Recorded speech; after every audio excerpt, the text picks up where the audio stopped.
Welcome back to Loose Frame Podcast. I'm your host, Tyler Martinovich, and joining me as always, I'm Hillary Weber. And I'm Birdie Doyle. good morning, ladies. Happy Thanksgiving. Happy Thanksgiving. Thanksgiving. We are in for a very interesting podcast, not our traditional guest by any means. Who are we interviewing today, Birdie? We are interviewing Sergio Velazquez, who has spent his life giving back and surviving against unspeakable odds. Yes. Adversity, and this person has excelled in everything he has done. Truly an inspiration. And it is a bit of a different podcast. It gets a little heavy at times. There might be some tears, in fact, a lot of tears. And I think you at home might be crying as well at some point. There is a connection to film. We didn't really get into it, but he was the community engagement manager for TBCN, which is our community public access TV network. But he's also a filmmaker. He does improv, does all kinds of things. But we are in the giving season, and I think it's important to just inspire people and give them an opportunity to reflect, and then give them a reason to give back to the community. Absolutely. So with that, we will get right into the interview.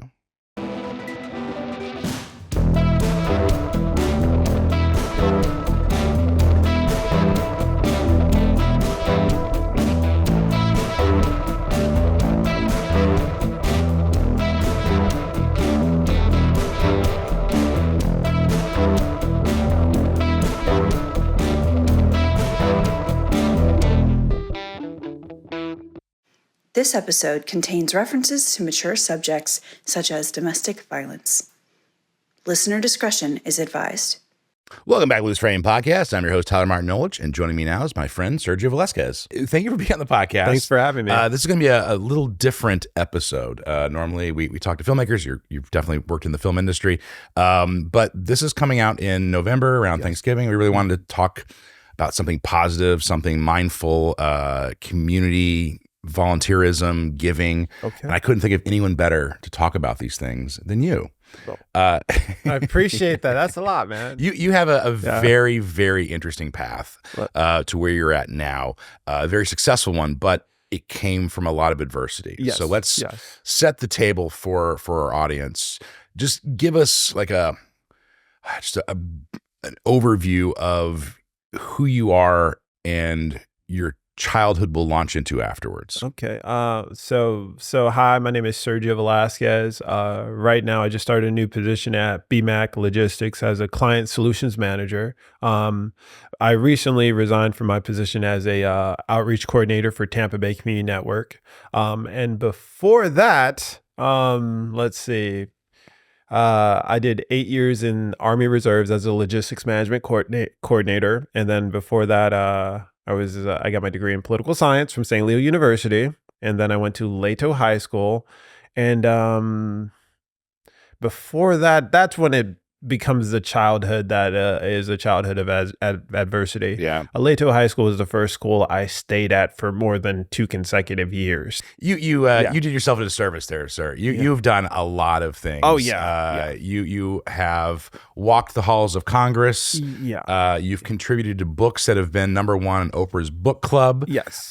You've given keynote addresses to major conferences. In fact, just recently for the Rays, which I think is important to point out, because let's talk about how you got here and why I'm having you on the podcast.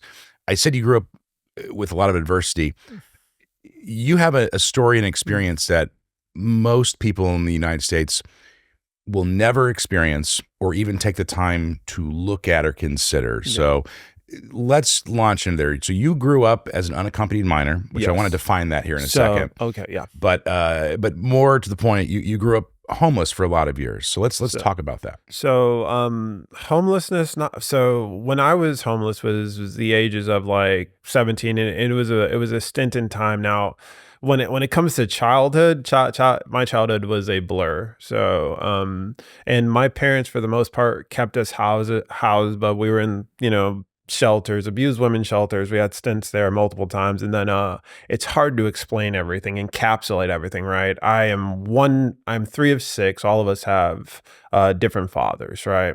Most of those men were extremely abusive. So when it came to running away from abuse, trying to find love and repeating the cycle, it's a cyclical pattern. with the family unit there, my mom definitely tried to maintain a household as best she could, but it was hard. It was very hard. She experienced a lot of trauma growing up, and in addition to that, my father, one of her shooters, I'm number one of three, right? He was murdered when he was 17. My mom had her first child when she was just a teenager, and then when it came to her childhood, I'm not going to get into that because that is her business. But it wasn't the best. She experienced her, my grandfather, her father, he passed that when she was young as well. Yeah. So the adversity and all the stuff that I got past, it's hard to encapsulate all of that. Yeah. Um, But I was listening to one of your speeches that you'd given, and you were talking about how trauma is compounding and trauma passes on more trauma. Yeah. And you really have to break that cycle. And I think you've done a wonderful job. I mean, you were a person to admire and look up to, and the things you've done just blow my mind. But let's talk a little bit about what an unaccompanied minor means, because people see homelessness and they might think, oh yeah, well, there are homeless kids out there. Yes. But what you give up by being an unaccompanied minor really adds the adversity and the trauma. Speaking of just compounding trauma, right? It's like you have no rights because you are not you're not a legal voting person. Hence the legislation. Yeah. So define an unaccompanied minor for me. So it's better to explain what it's not. So when you're between the ages of 16, 17, 18, there's not a clear system that has a 17, 18-year-old going directly in foster care. I was 17. So my mom left. So she left a very abusive relationship. And then I was with him. And she left me with him, and she took my siblings up to New York. And that relationship was one where, I was a child, but he was my stepdad. He did not adopt me. And then my mom was no longer in the picture. And then he and her in their relationship, it's hard to explain because it's like, I try to, and we probably have to take this out, but I try to like make up excuses for them. But calling a spade here is a very bad relationship. And then the trauma that happened in back rooms and stuff that led to me becoming unaccompanied was, well, you're in high school, but you don't have a parent who can sign off for you. Okay, you're living with a very abusive person. Let me just get to what an unaccompanied youth is. Yep. Unaccompanied, you don't have any parents, and you don't have any, like I didn't have my birth certificate. I was trying to get an apartment at 17. You can't get an apartment. And then who's going to sign for a 17-year-old? So an unaccompanied youth originally was called a gap child. It's a child who flees their parents or their parents kick out, which happens a lot.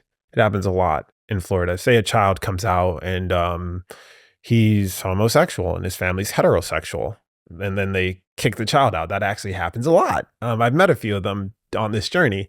Or my case, where it's just a very tumultuous and violent upbringing where mom wants to leave. Well, let me scapegoat my child, and, obviously they didn't get back together. And he got into another relationship and he began abusing that person. So, yeah. So it really does put you, I mean, again, disadvantage, it's obvious, but it's not just, hey, I can't do this, I can't do that. You can't even really apply for a lot of federal grants or jobs or anything because you're not of the age where you can sign off for yourself. So you really are stuck in a situation with no way to pull yourself out of. Yeah. You can't get FAFSA. And then I was lucky enough to have mentors who knew people who own businesses who got me a job. Like my first job was at SweetPay, but they didn't have my paperwork. So every week I was being called in the office. Hey, we need this for taxes or we're going to have to let you go. Yeah. Hey, we need this for taxes. So I'm in high school working a full-time job, being threatened to be fired where I lose, and I'm by myself at this point. Now, there are subsidies provided by the government, such as food stamps and rent deferral. But those subsidies end because you're basically an illegal immigrant. And I don't know how better to say that, but I'm not a legal citizen if I can't prove I'm a legal citizen. So, and this is what I told when I went up to, Tallahassee, and this is what when I spoke to politicians, where I'm from, my father, he was murdered when he was 17. My father was able to sell drugs at 17. And my father was murdered by a 19-year-old who robbed people, right? Now, I'm just presenting this information to show you a clear and defined path for people who are young who don't have that type of protection. Yeah. Because it doesn't take a degree to rob somebody. It doesn't take a degree to sell drugs. It doesn't take a degree to prostitute. And this is the position you put people in. So if I can ask, and if it's too personal, where were you living at this time? How were you just getting by? So so when I was an unaccompanied youth, right, I was blessed because I saw the forest for the trees. I began planning my escape months in advance. When my mom left him, I knew that, all stuff is going downhill. Yeah. So for the first time in my life, I actually reached out for help. I was 17 and I was on the varsity wrestling team. And I told my coach Ross, I said, I think I'm being abused. And he's like, what are you talking about? Because I'm vice president of the music club. I'm an officer in ROTC. I'm in so many clubs at school, and everybody sees me as this happy go-getter, right? But I was like, well, this, that, and the third is happening. And he's like, go directly to the office. So I went to the office and talked to my counselor Ramos, and I explained to him, and he's like, oh my God, this is a serious problem. I told him about the mom leaving, told him about who I was staying with. Mm-hmm. I told them about the history that I've had. So then they got me linked with other organizations, and they said, well, he's not his father, but he's letting him stay with you. And I say that loosely because there was a time I came home and he locked the door and I was just outside for the night. So, yeah. So, they say that you don't know what's going on behind closed doors. Yeah. And that's true in a lot of cases for a variety of things. But in your experience, do you think there's a lot of kids, maybe not in the same dire situation you were in, but that are those overachievers, happy-go-lucky people on the outside, mm-hmm. but they really have a lot of abuse or trauma or homelessness or whatever it might be, mm-hmm. Behind the scenes is not apparent? Definitely. So in ROTC, I was searching for structure.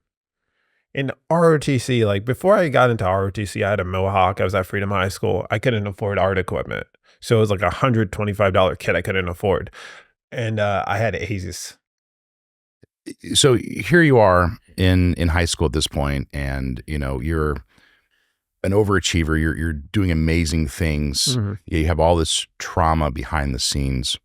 Where did the motivation to, as you said, find that exit ramp, to find your escape path? Where was that coming from? Because trauma begets trauma. We were talking about earlier, and you mentioned where your father ended up in that path. You could have gone that same direction. So. Mm-hmm. What inside of you, or was it mentors that helped you to see that path and go that direction? My little brothers and sisters. Yeah, I have 2 little sisters and a little brother, and that motivated me. So,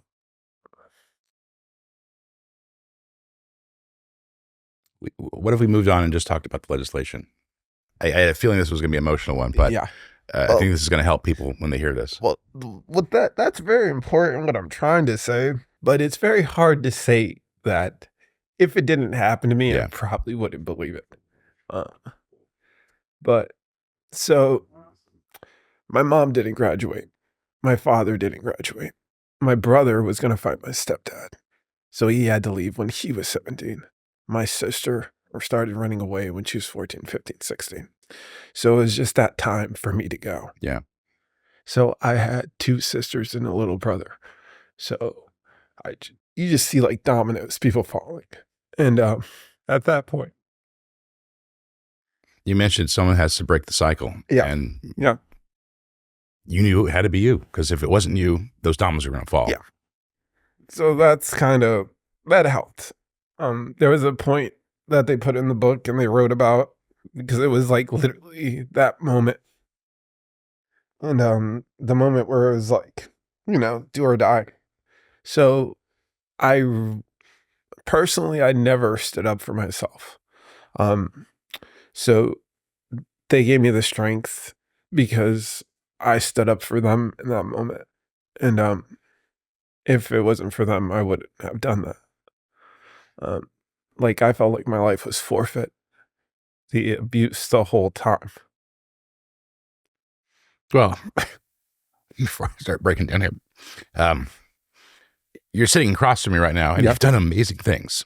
And I think you've been inspiring, not only, I'm sure, to your siblings, but to so many other people. Yeah, let's go.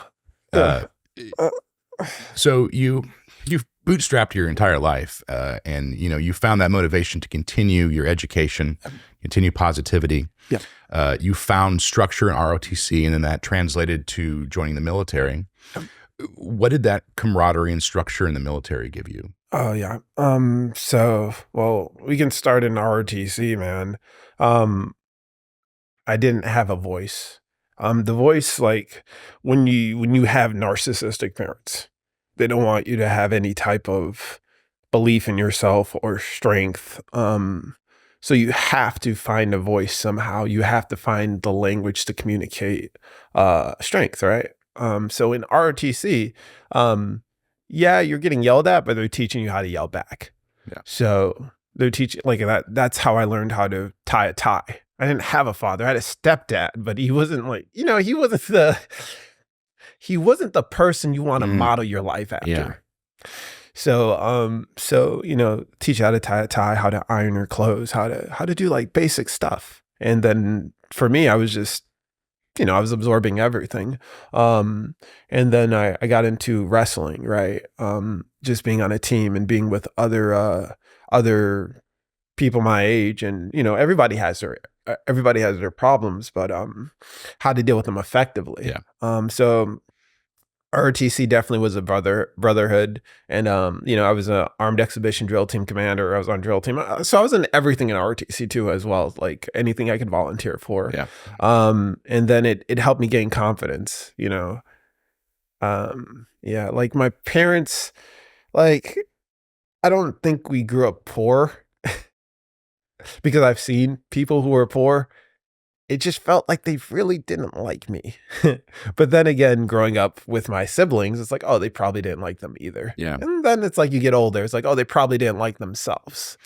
So you've stood up for not only yourself, but for others. Yes. And I'll call it a quest for volunteerism, a quest to better yourself, but also other people's lives started at a very early age. Yeah. We were talking offline that, you were volunteering as young as 13, 14 years old for organizations. Where did that desire and want come from? Because I feel like that comes from a very personal, deep space. Yeah. So I was growing up in a few shelters, right? And there were two different times I remember being in a shelter. One I was in Rochester with my mom and my siblings, right? Then we came down, and we lived in Naples first in the time, so we were at a women's shelter there, right? And growing up, being 7 and 8, and seeing all these people who are in a shelter, who are homeless, who are have high mental health issues, low socioeconomic standing, and it's just a different way of being, right? Everybody is so quick to fight. Everyone's quick to anger, and so being 6 and 7, being around that, you feel very helpless. Mm-hmm. It's kind of like learned helplessness. So the second time around, I'm like 9 or 10, and I'm now in another shelter, and I see there was a guy just preparing snacks for the kids in after school program. It's like, hey, can I help you? Because I'm tired of just being given snacks. Yeah. I'm tired of somebody taking care of me. And then he was like, yeah, sure. Yeah. So he's like, well, since you're helping out, you can have extra, right? I was like, oh, whoa, cool. And then eventually, like, I just started working, in the shelter, helping out the helpers. And then that translated to me being 13, 14. And I had the same feeling when the Buccaneers every year give out book bags filled with school supplies and stuff. I was one of the recipients of that, right? And hundreds of kids, maybe thousands of kids, are receiving these bags with school supplies. My parents didn't buy me a backpack, so I had to wear the Buccaneers backpack to school. And people in high school are notoriously evil, right? You know, So they know what that call a meant. spade Yeah. a spade here. So I have a target on my back saying I'm poor with the Buccaneers thing, right? So I got home and I just threw it away. And there was like this little black, like really thin backpack that kept breaking that I kept wearing because I'd rather wear that and suffer the whole time than just show everybody in school that, hey, I'm poor, right? Yeah. And then something clicked. Something clicked when the bag kept breaking. You know, it's like, you know what? This is what it is. You know, this is me, guys. Apologize, I offend you for my situation. But once that clicked, it was like, well, what can I do about the situation? You know, well, maybe I can be a person who fills the bag. Well, I don't have the means to buy a bunch of pencils and, notebooks, but maybe I can volunteer. So the next year I was volunteering, like, okay, cool. Now I'm filling the bags. And at that point, it's like, okay, I'm going to wear these bags to school. I don't care anymore. Because now it's like the story that people have in their mind isn't the reality of things. Yeah. I'm not just a person receiving, I'm also a giver now. So 13, 14, there's this organization called the University Area Community Development Center. So I started volunteering there, and I got some friends who also volunteered as well. Sadly to say, a similar situation to mine they had, right? Like my friend's father died because he couldn't afford insulin. My other friend's mom perished. So I had these 3 friends, we all volunteered, and we all lost a parent. And we were kind of just, I guess we were just trying to fix things, right? This is part of the reason why I wanted you on the podcast today is, most people are not going to have the same hardships you have. Yeah. And if you can find the strength and the ability to give and volunteer, there's no excuse for anyone not to find a way to give back and help their community. Yeah. So, you're starting from just bootstrapping yourself, going to school, volunteering. You went further and saw that there was a problem with your situation that could be helped legislatively. Yeah. How does that even come to your attention and your mind to go the political path and try to change things legislatively? How do you even approach that and find someone to advocate, to help write a bill, to sponsor, and then to have the confidence to go up and speak to politicians and say, there is a problem here and we need to fix it? Yeah. So one is living in terror, living in terror and facing it. Cause so I'd have to explain like the moment where like I kind of stopped the whole generation, and it felt like hindsight's 2020. In the moment, it doesn't feel like I'm doing anything world changing, but there was a moment where my stepdad was going to sign me out of Lato High School. And he said, "Hey, he received some paperwork from the office, and they said Sergio needs to go to each teacher, and he needs to have them sign him out indefinitely." And then my stepdad was just like, "Okay," and he just gave me the paper. And as we're walking out, he's like, "I don't know why you're sad. You knew this was going to happen," And the way he said it, is like the world just lost all its color. Because that was the tone he'd use, right? This is a tone that he knows how to use because for years he's trained me in such a way to be very reactive. It's like, it's a tone that he knows, and he can speak like this in front of us. It's manipulative. Yeah. It's triggering. Yeah. And he knew exactly what he was doing. Yep. So my shoulders fall, my head goes down. I'm looking at the ground. I have this stack of paper, and I'm now walking to my first class, right? First period, gonna sign myself out. And as I'm walking, I start thinking about my little sister, my little brother, and my baby sister. And I'm like, if I fall, they're gonna fall. They're going to fall. And yeah. And you just knew you had to change it right then. Yeah. And I saw through my older brother how hard life became when he was on his own. And then my older sister, like it got to the point where you're afraid of getting a call at 3 a.m. in the morning. Yeah. So I'm walking, and it's just like seeing them it was non-negotiable. It was non-negotiable because my mom didn't graduate. My father was murdered at 17. So obviously, he didn't graduate. So there is no, in my line, there's no avenue for success that I saw. So I was like, well, it has to be me right now. And then as I'm walking, something just came inside of me, and it was just like, well, I'm ready to die at this point in time. I don't care, because now taking these steps, signing out of this class, signing out of this school, and repeating whatever hellacious cycle is about to happen. Now I'm contributing to this hell. And now it's like, I know what's going to happen next. My little sister, when she turns 15, 16. My little brother, when he turns 15, 16, 17. My baby sister. It's just like, no, this ends right now. And and I didn't have that, like I wasn't able to communicate effectively that sentence, but during that time, my body just turned around. I balled my fist. I looked him in the face, man to man, and said, no, I'm not doing this. And at that point, I was ready to go. Yeah. It was like, all right, I will face whatever consequences. And after the type of abuse I experienced, I knew what the consequences are. I'm not coming home that night. You know what I'm saying? And he froze. He froze. This is probably the first time someone looked him in the eye First time. and challenged him. First time I did. Yeah. And this is a man who strangled me multiple times till I blacked out, like strangled to the point past, like I thought I was dead. So this is the abuse, not just physically, but mentally, being worthless, being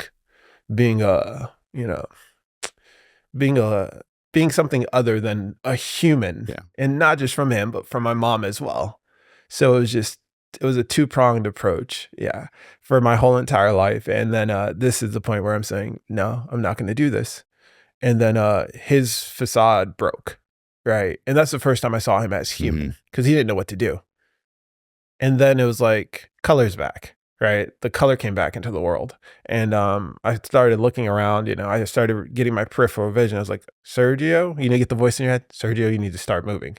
So I walked down the edge of the hallway, and then I turned the corner, right? And I had all the confidence in the world, right? When I hit that corner, reality hit. It was like, oh shit. Now I got to do everything by myself. Yeah. Not just that. It's who so in my mind, I was still attached to this person. There wasn't like I don't know if it was like a spiritual attachment or a mental attachment you have to the abuser. But after I said no, when I turned the corner, there was still that attachment. So I still had that feeling of, oh, he's about to kill me. So I started like running into the office, right? So I thought it was funny because it was like I was so brave, and then I hit the corner, I just like a cartoon character, just evaporated, and I got down the hallway, and yeah. So I ran into the office, right, the social services office, and then luckily I talked to a counselor. That's when I talked to my wrestling coach, and he brought me to the school counselor, that this stuff was happening. And so we kind of had an action plan already. If this happens, do this. Yeah. So months prior, I already communicated with multiple nonprofits, and I was picked up by Starting Right Now. But even though I was picked up by Starting Right Now, I had no idea how effective they would be. But that night, I immediately had a hotel. I was at the La Quinta at the corner, which no one knew at the time because homeboy was stalking me. Yeah.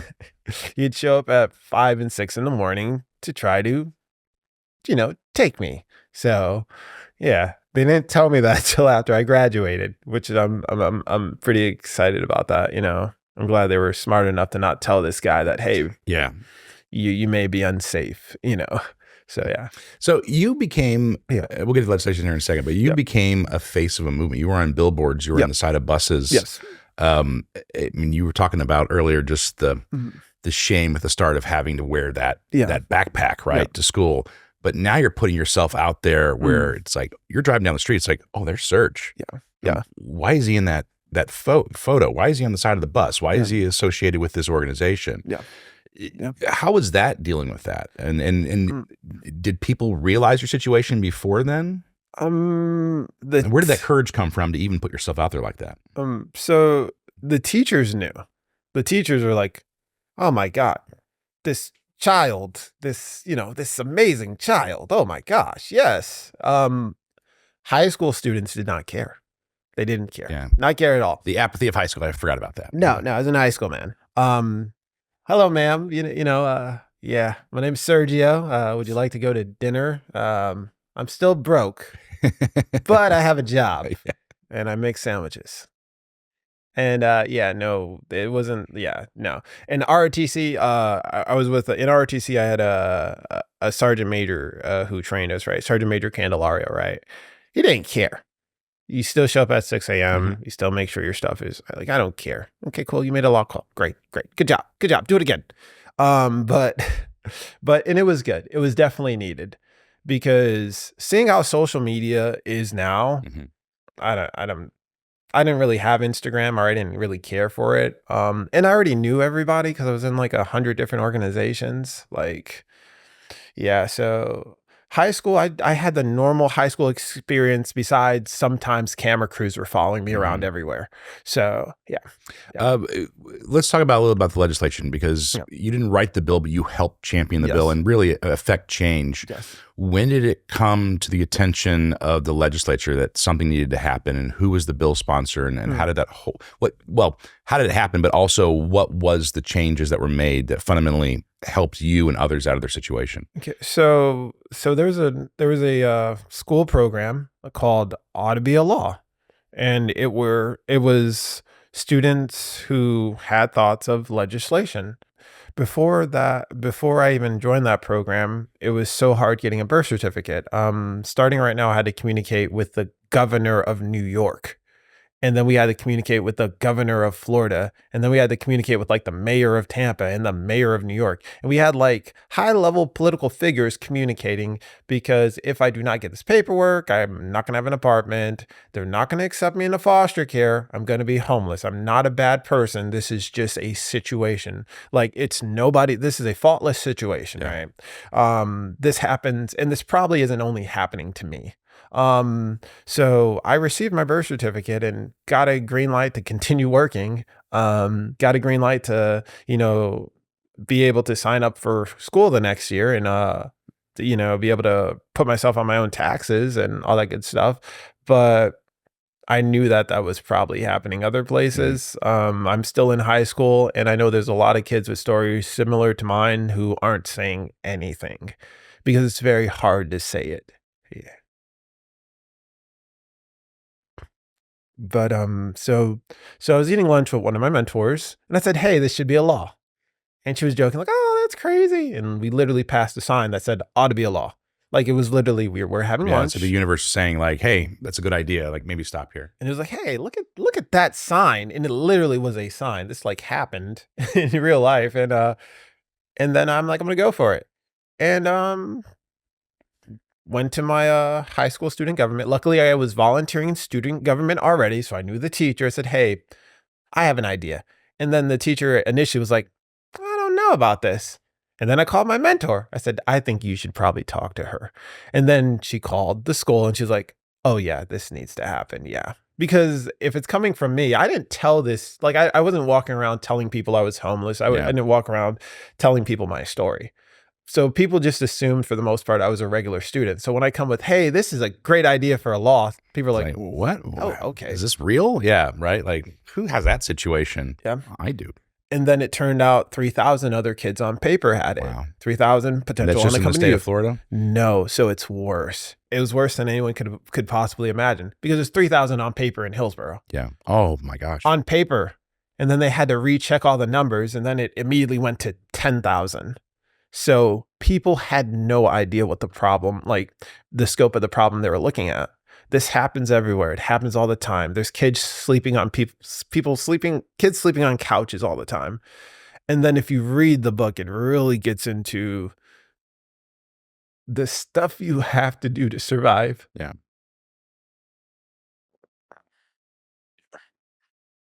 And well, one, you were successful.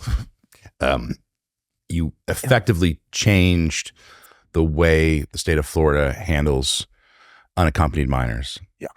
And it led to a wonderful book, If You See Them. Let's talk about just how you were discovered to be a part of that book. Okay. Obviously, you changed some of the Yeah. legislation. You were very active, proactive in your own rescuing, if I can say it that way. Yeah. And I love the title of the book, If You See Them, Yep. because we don't typically see them. And Yeah. I think that's part of the point of the book is just exposing this. But how was that process? Was it cathartic, sharing your story and really getting personal like we are right now? Yes. And sharing that with a lot of people. Because this book, by the way, went a lot of places. We mentioned in the intro. So this was on Oprah's #1 book club. It was a gift at the Grammys, right? Yes, the Grammys. This book has gone places. It's affected people. How was that process? So that process, you probably have to have another podcast with Vicky Sokolek, the president and founder of Starting Right Now. She started that literally out of her kitchen because one of her children saw an unaccompanied youth. And so she just being a good Samaritan identified an issue just by being open, being aware. How'd I got in the book? I did a few speaking engagements. Vicky was the first person I spoke to in Starting Right Now. She did my entry interview to the program. We made a deal. We said, hey, my name is Sergio. Bad things have happened to me. I'm not a bad person. I care about people, and I'm going to continue to care about people. And if I get accepted to your program, which at this point in time, Starting Right Now had students in their own apartments. They would help me get an apartment, help me get a job, help me become stable. So it's a risk. It's a risk taking on a youth who's 17, who's 18, and giving them their own apartment. Yeah, sure. And then, I went to Lato High School. I have plenty of friends who are doing the wrong things at that time, and then give a student a apartment and, some funds. There's a lot of room for error. So they had to trust me. So being asked to be a part of the book started probably day one when we first met, being asked to be a part of the books, was just probably knowing her for over a decade. And then, every time I got to the pitch, every time I got to the mound, I, swung at the ball and just happened to hit it a few times. I always was an advocate for other people. And just like getting away from my situation, I was advocating for my little brothers and sisters. That's what I felt I was doing. I was standing for them. Yeah. So it helps that I developed some legislation, and that's a really cool story. A homeless person, or homeless youth, or unaccompanied youth, helping legislation to help all the other unaccompanied youth. So it's pretty powerful. Yeah. We sort of underplayed the legislation. Has that been adopted in any other states? So right now I was in a meeting, and we may have to make a phone call after this, because they're talking about it getting passed nationally. Because if we just did a little cursory study and it went from 3,000 to 10,000 people in Hillsborough County, I have to imagine the problem is just universal everywhere, and it's probably a lot bigger than any of us could have possibly imagined. Yeah. So it is like when it first got passed, I was sitting down in a room, and Rick Scott came in and he gave me a quick few notes on it, and he was like, "Hey, Serge, this is immediately helping people. There was a kid who was 17 whose parents refused to let him go. He got a full-ride scholarship to UF for baseball, and they're like, no, you can't go. You're 17. We're gonna stop you till you're 18. Yeah. So he used that to get his own agency, and then on his way. So immediately impacted people. And what people don't understand about this problem is it's not low socioeconomic standing. It's not a black or white issue. It is across the board. Rich, poor, black, white alike. It is a colorless thing that is occurring, and it is a financial. It hits all demographics. Abuse happens everywhere, and And people didn't know that. When I went up, they're like, what neighborhood does this happen? It's probably in your neighborhood. Sadly to say, that's just how people are. And you have children, and there's a person who gets a husband, breaks up with a husband. Now you have a paramour doesn't like the child. You're going to choose that person over the child. And that happens a lot. And then what does that 17, 18-year-old boy do? What does that 17, 18-year-old girl do? That 16-year-old girl or boy, yeah. So, and people are going to find a way to survive. Yeah. And if there's no upward mobility, you'll grow left and right. So you accomplish more than most people do in a short amount of time than most people will do in their entire lives. So, which is incredible tribute to yourself, and just the passion and the motivation you have, when by all accounts you could have just given up and you didn't. What about volunteerism, helping others? What has that taught you, and what do you think it could teach others? So I think that it's hard to put into words everything, but self-recovery can occur, and gratitude is a multiplier. It's an effective force multiplier. You cannot do everything by yourself, but the moment you start, delegating, the moment you start working with other people, you can see how amazing people can become, with next to nothing. Yeah. I have to imagine it also helps people accept help as well, because a lot of people can see that, like you were talking about again with the backpack, like someone's trying to help you, and to not take that help, you're hurting yourself. I think society does a good job. It doesn't mean to, but society, especially nationally, we have a culture that wants you to pick yourself up, and you're designed to be in a group with people and a family, and we're designed to be in communities. So that's how we work the best. And through volunteering, like I've seen some really cool stuff. Like I volunteered at foster homes, I've worked at hospices, and man, like people are pretty amazing. And I don't know how to explain that to a person. I think that if you are ever depressed, sad, downtrodden, have a fog in your life, maybe you should just go volunteer and see what's happening. Take yourself out of a situation where you think you are helpless, and help someone else, and you'll instantly realize, there's a quote and Matthew McConaughey says this. He says, you got to be selfish, and not selfish as in greedy, but like about yourself. And when you're giving to others, it's probably one of the most selfish things you can do. There's a level of agency you have when you're helping someone, that you have to have. So yeah, and you can see the power that you have in the world. And sadly to say, people who are abusive, and not sadly to say, but people who are abusive are really good at taking people's power away, or are giving you that thought in your head that you have no power. Yeah. So how to take your agency back, and how to become a person, you can easily do that by volunteering. Yeah.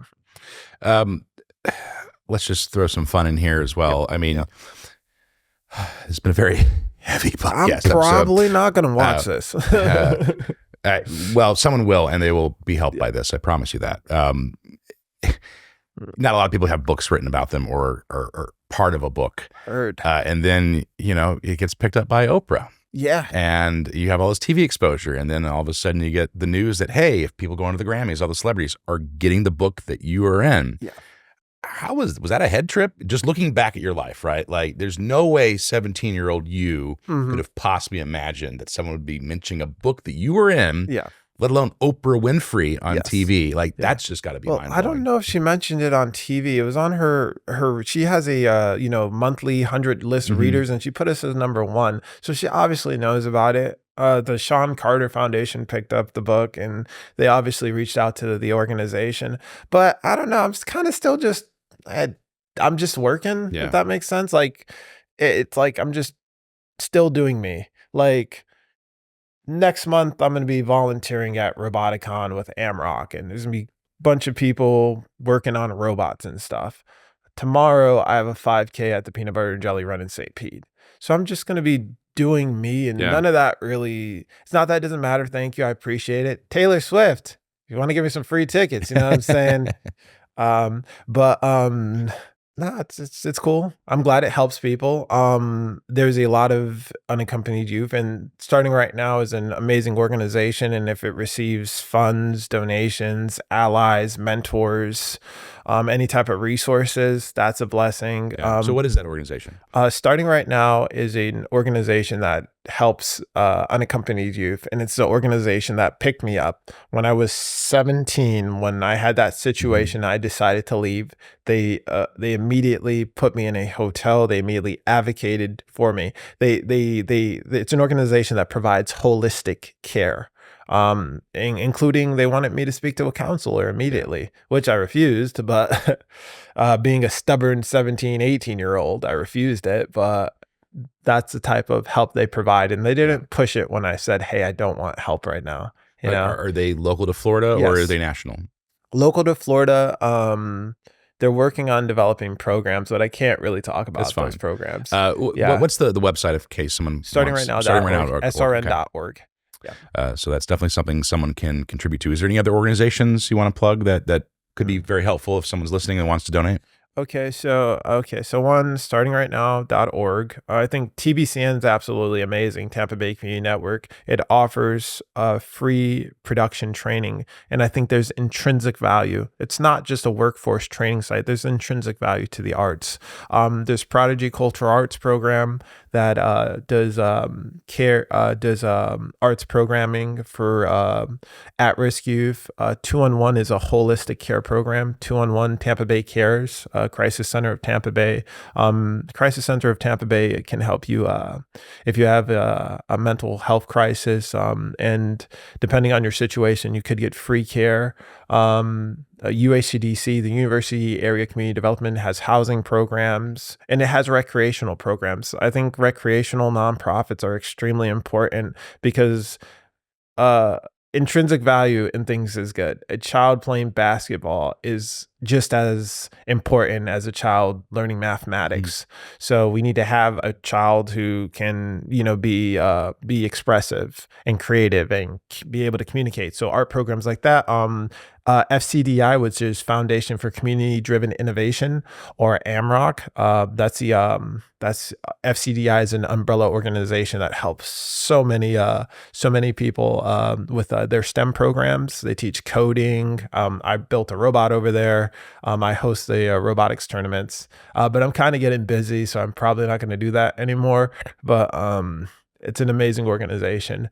And a lot of these things that I said are low cost and no cost. Most are no cost. So organizations that people should look out for in Tampa are Foundation for Community Driven Innovation, Tampa Bay Community Network, starting right now.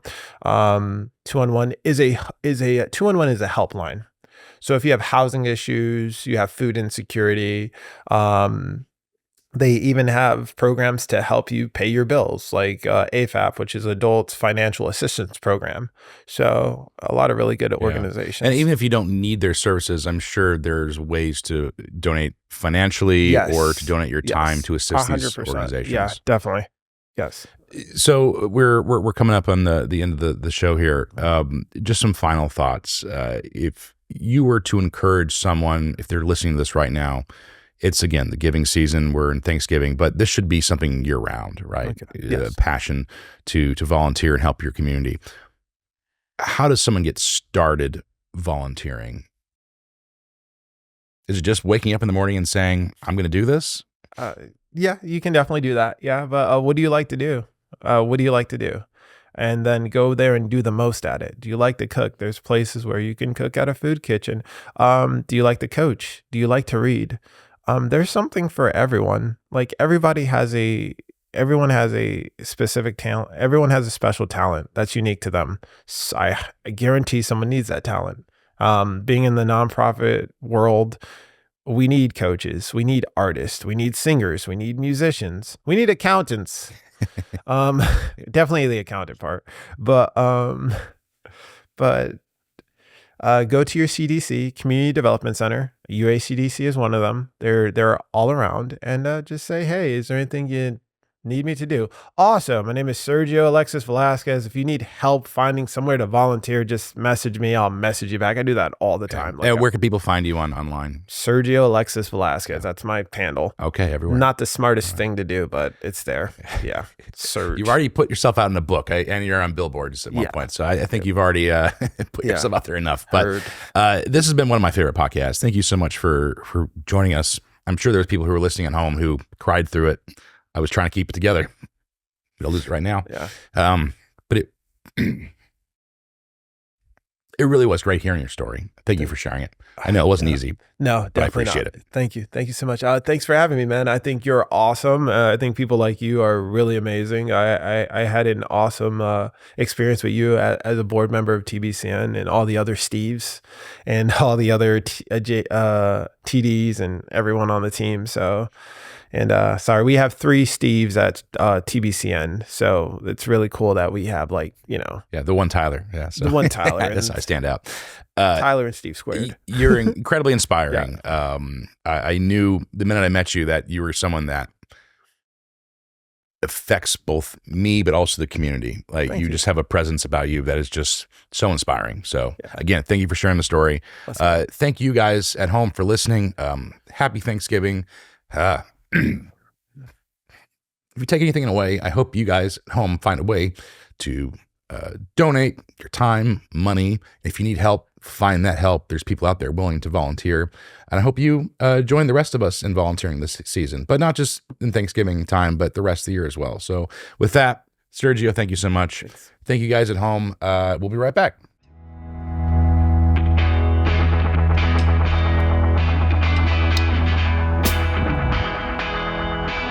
And welcome back. That was a heavy podcast. I was trying to keep it together through most of it, but man, there were some tears, and I'm assuming some of the people listening right now are probably crying as well. But it just amazingly inspirational. Mm-hmm. So much adversity, so much difficulty he had to go through, and yet he has just excelled in everything he's ever tried to do. Really inspirational. Hillary, was there any? I mean, he had a lot of pearls of wisdom. Was there anything that specifically you heard that just inspired you or you took away? One of the most interesting things that I'm not sure that we actually even talked about it in the interview was him talking about his work as an improviser and working with improv groups and how that has been useful, not just in dealing with his own situation, but helpful for him equipping people with the tools that they need to not just be a better improviser, but to be a better human. Yeah. And I love that that's something that comes up a lot of times when we hear about improv, is that it doesn't just make you a better actor or a better improviser. It gives you skills that you need in the real world to actually be like a better human being. Yeah, that's incredibly powerful. And that happened offline. We had just wrapped the podcast and he started talking about, what he's doing this upcoming week, and he's got an improv class. And he mentioned that by getting into improv, it helped him take back some of his agency. And he gave a really good example of having someone in his class who isn't feeling empowered, who doesn't have that agency, and then giving them a role to sort of act out and play against, to amplify their voice and give them that moment of strength. And I thought that was incredibly powerful. Yeah, not just amplify their voice, but helping them find their voice too, which I thought was interesting. And you do a ton of improv. Have you found that in your own situation that was true? Absolutely, yeah. Just really powerful. I wish we would have got that on camera, but sometimes it happens. What about you? What I thought was really powerful was that even though his life leading up to now has been so specific, we could all take something from it. So it really got me when he was talking about his siblings. So it's like, for our audience, even if you haven't been through this, you can relate. And especially with the stuff relating to high school and how kids can be mean and you don't want to have a target on your back. It's like, you don't have to have had this same specific upbringing to be able to relate to his story. Yeah. And I thought it was really important that he mentioned that this is not it's not a symptom of being poor. Mm-mm. There's any socioeconomic class, this can happen to somebody where abuse and trauma is cyclical. and you need to find a way or a reason to break that cycle. And I Yeah. thought that was really important. And impressive that he has been able to try and break that Yeah. cycle despite the challenges of the systems that he's in. So a really good reminder when you're looking at like the school system and healthcare and national policies, that things that we think make sense sometimes, or things that we think are being taken care of, are leaving thousands of people like in the dark. So Yeah. it's really, really cool that he's been able to change his own situation, but also help do that for other people in a big way. Yeah. He had started talking about his captain commander. I don't know what the proper word is, but the guy who was running the ROTC program. And it got a little emotional. And I believe he was mentioning offline that the gentleman just passed. But it was clearly someone that had really affected him and his trajectory in life, and saw him, right? And saw a problem and cared enough to try to help him out. We talked about mentors, people that have inspired us before, but is there someone that, whether it was in high school or otherwise, that really took the time to see you and to help you in your career, or to give you advice, or just to stand up for you? Anyone you can think of? In high school, I would say probably my journalism teacher. I took her class very early on. Most freshmen did not take the journalism class since it was an elective. Realized that I was good at writing and interested, and so she was able to help me. I know I've talked before about writing for the Sun Sentinel and that opportunity. She was able to connect me in that regard. So I think sometimes, like, having people around that just see like, oh, you're interested in this. This is something that you can do, instead of overlooking it because they have a classroom full of 30 kids. Yeah. Again, not getting lost in the system, having somebody that's like seeing you or hearing you, if you want to go back to the having a voice thing. Yeah. What about you, Birdie? I know a woman named Kim Droege. She's wonderful, and she's been a professional mentor to me, especially when it comes to emotions and how you fit into the business model. She was working for IBM way before there were a lot of women working for IBM, so she's seen every side of working in a business at all. And so I got to go to her a bunch of times at my last position, and say, like, I'm not getting along with this person, or how do I approach this? And she's been there to say, go at it this direction. I've been through it. So she's been a nice mentor for me. Yeah.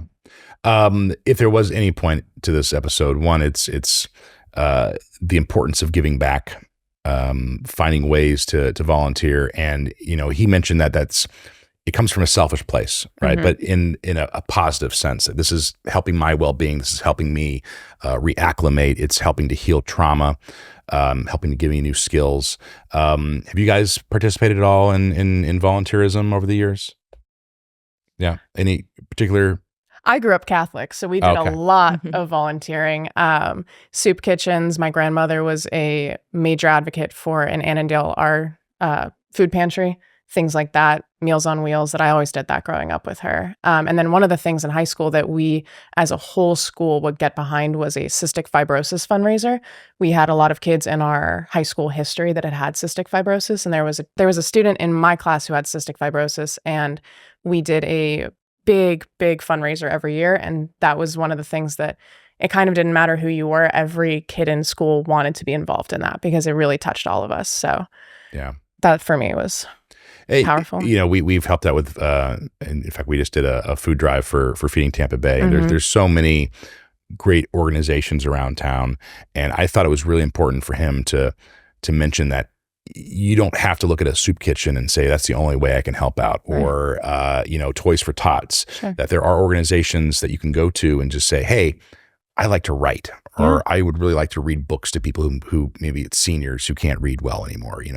There's a place for everyone to find their community. And I thought that was one of the most important things he also mentioned was we are individuals that are not, as a society, human beings are not meant to pick ourselves up, right? We function best within a structure, a group, a community, and it's really important to find those communities.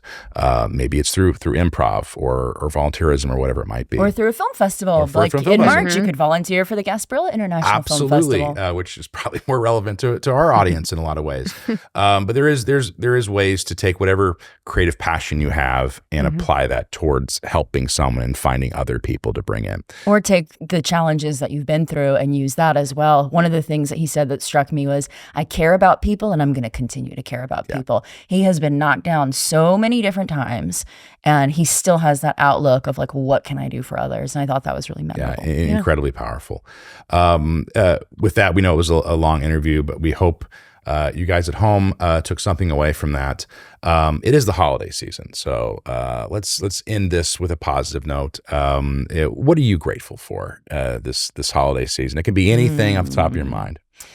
I don't know. It's been an interesting year for me. I think a year ago at this time, I was very sick. I was being told you're probably not going to travel independently alone again. And this year I've been able to do a number of major festivals, Sundance, Tribeca, TIFF, I'm going to do AFI. And so to be able to hear that and have that moment of like, that is not what I want. And then be able to turn that around and do so much in a year and have the health to be able to do that. I'm really grateful for that. That's awesome. What about you, Bertie?